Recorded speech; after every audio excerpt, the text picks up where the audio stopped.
నేను ఉపన్యాసానికి వెళ్ళి పారవస్యంతో చెప్తున్నాను రామాయణం. చెప్తుండగా అకస్మాత్తుగా స్టోర్స్ లోంచి ఏదో మెటీరియల్ కావలసి వచ్చి ఒక ఆర్గనైజర్ ఎవరో 3 రోజుల క్రితం వేసేసిన తాళం, ఆ తాళం తీసి ఆయన అలా ఉండిపోయాడు గది ముందు.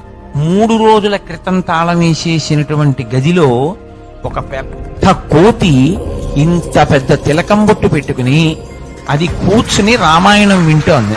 అది తలుపు తీశాక కూడా అది గమనించలేదు, అది అలాగే వింటోంది. అతను తలుపులు తీసి స్టన్ అయిపోయి అలా ఉండిపోయాడు. మీరు చెప్తే నమ్మరు, అది ఎంత కోతో తెలుసా అండి?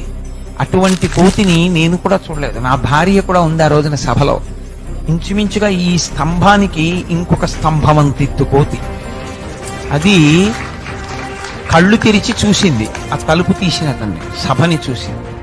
అదేమి భయపడకుండా తిన్నగా నడిచి అక్కడున్న స్టోర్ రూమ్ దగ్గర నుంచి నడుచుకుంటూ వీధికి దగ్గరికి వచ్చింది. నేను వచ్చినవాడు ఈశ్వరుడు, ఆయన కథ నేను చెప్తున్నాను, త్రికరణ శుద్ధిగా నమ్మి చెప్తున్నాను. నేను ఏ స్వార్థంతో చెప్పట్లేదు. నాకెందుకు భయం ఆయన కథ చెప్పేటప్పుడు అని నేను చెప్పుకుంటున్నాను.